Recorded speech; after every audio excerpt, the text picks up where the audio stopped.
El último de los seminarios del proceso participativo para la renovación del PRUC de Urdaibai se dedicó a la ordenación del territorio, donde los asistentes trataron temas como el problema de la coordinación, tanto institucional como entre diferentes normativas, el desarrollo de los ámbitos urbanos, la movilidad o el futuro de los núcleos rurales y caseríos. En la primera parte de la sesión se señaló la falta de desarrollo de los planes de acción territorial previstos en el PRUC y la necesidad de crear un nuevo texto normativo simplificado que facilitaría su comprensión.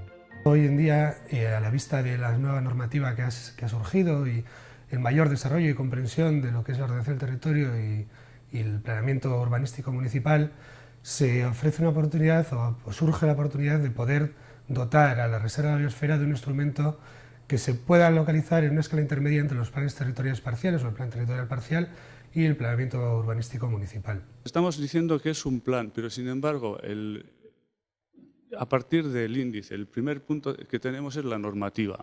Y no sé, yo cuando pienso en un plan, pienso en qué queremos hacer, cómo lo vamos a hacer, quién lo va a hacer y cuándo. Y esos puntos son los que en el plan no están definidos, yo creo que se deberían definir mucho mejor. Es decir, no sé si en el mismo plan o en un documento que desarrolle este plan, pero tendrían que estar establecidos no simplemente decir que en 3 años todos los planes, todos los programas tienen que estar hechos, sino quién los va a hacer y no dejar esto a elección de no se sabe muy bien qué, ¿no? Se dice, se podrán redactar planes. No me parece que, bueno, o creo que ese es uno de los motivos por el que los planes de acción territorial no se han desarrollado. Se constató la necesidad de entender el nuevo documento como un plan territorial de desarrollo sostenible enfocado desde un punto de vista multidisciplinar e integrado con otros documentos de ordenación territorial, urbanística y medioambiental, en lugar de como un plan de conservación de recursos naturales exclusivamente. Yo estoy de acuerdo con la afirmación que se hace en el documento que nos han aportado de que el PRUC no se debe entender como un plan de conservación de recursos naturales, sino como un plan territorial de desarrollo sostenible.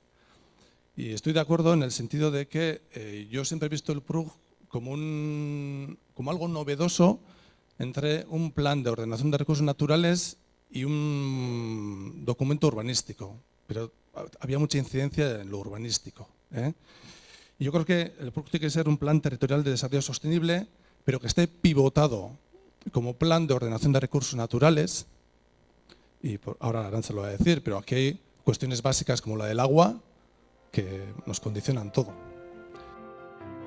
Se trató la necesidad de coordinación del PRUC con el Plan Territorial Parcial del Área Funcional Guernica-Marquina y la potencialidad del Plan Rector como instrumento de escala intermedia entre el Plan Territorial Parcial y el planeamiento urbanístico de los municipios, constatándose la idoneidad de la adecuación de las áreas a ordenar por el planeamiento urbanístico al resto del territorio y de la coordinación directa, por lo tanto, entre el Plan Rector y el planeamiento urbanístico municipal.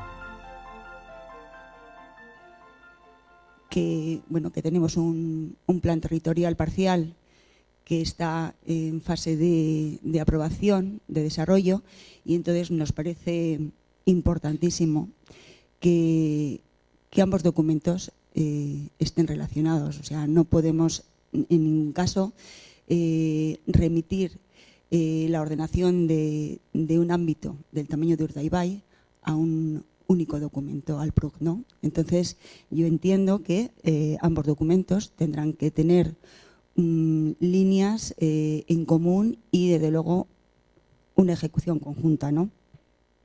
Un documento que realmente no ordena de una forma total, difícilmente, vuelvo a insistir en la misma idea, de que es una ordenación del territorio coja desde el punto de vista global. No cabe ninguna duda que, a pesar de todo ello, ha aportado muchísimo. Y, de hecho, al propio PTP ha intervenido intentando armonizar, bueno, esa es su función, armonizar todas las políticas sectoriales, y, por nuestra parte, ha habido un grandísimo respeto a la categorización y aportación que ha hecho el PRUC, de tal forma de que no solo por, de alguna forma, también una obligación legal, entendemos, ha hecho absolutamente suyo esa categorización. Sobre el tema de la movilidad, se incidió en la necesidad de elaborar un plan de movilidad sostenible en la reserva, impulsando el transporte público, peatonal y ciclable y mejorando las infraestructuras viarias. También se trató el problema de la movilidad estacional, especialmente en los accesos a las playas de Laga y Laida. Entonces,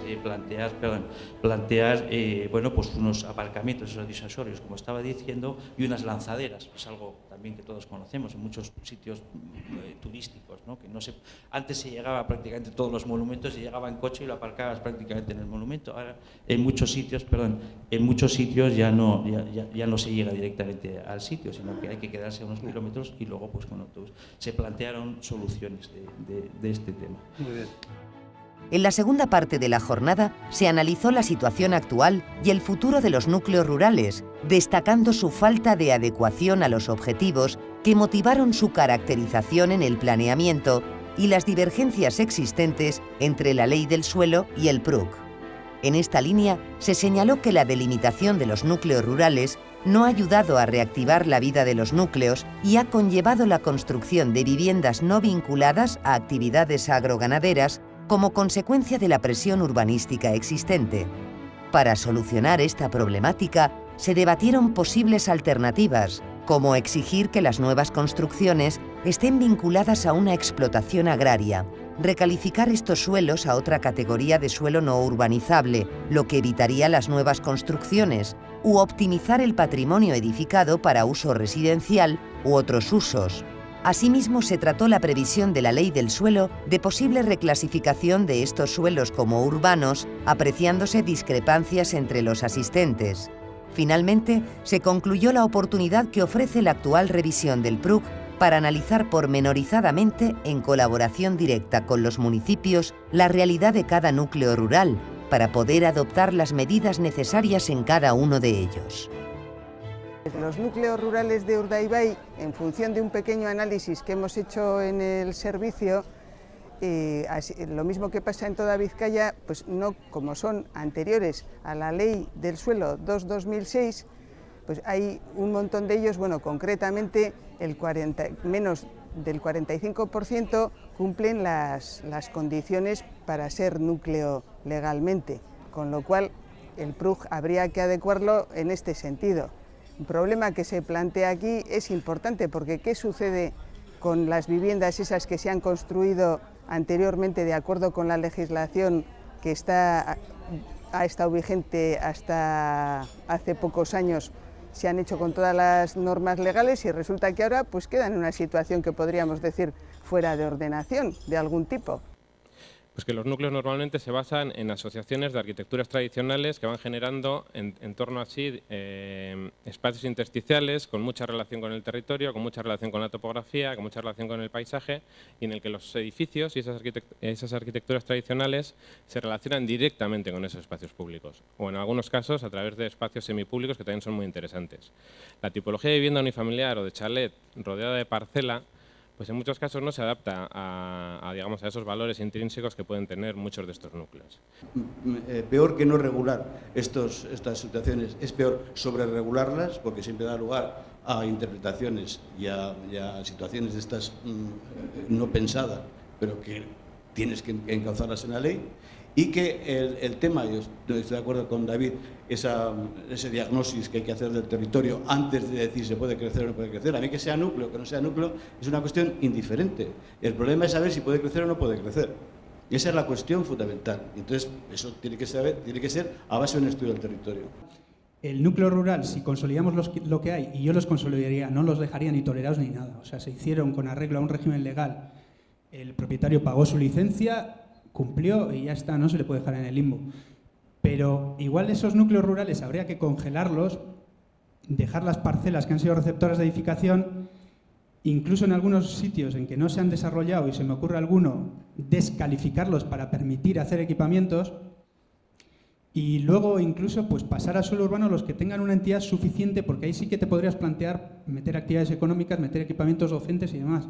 Que la gente se desplaza a los barrios rurales a vivir, ¿no? Segunda residencia o no, o habitar sin más, porque quieren ese entorno rural, pero luego necesita, porque su modus vivendi es ese, lo que demanda la sociedad, que es todos los servicios que tiene. Entonces, o se desplaza fuera o los pide allí.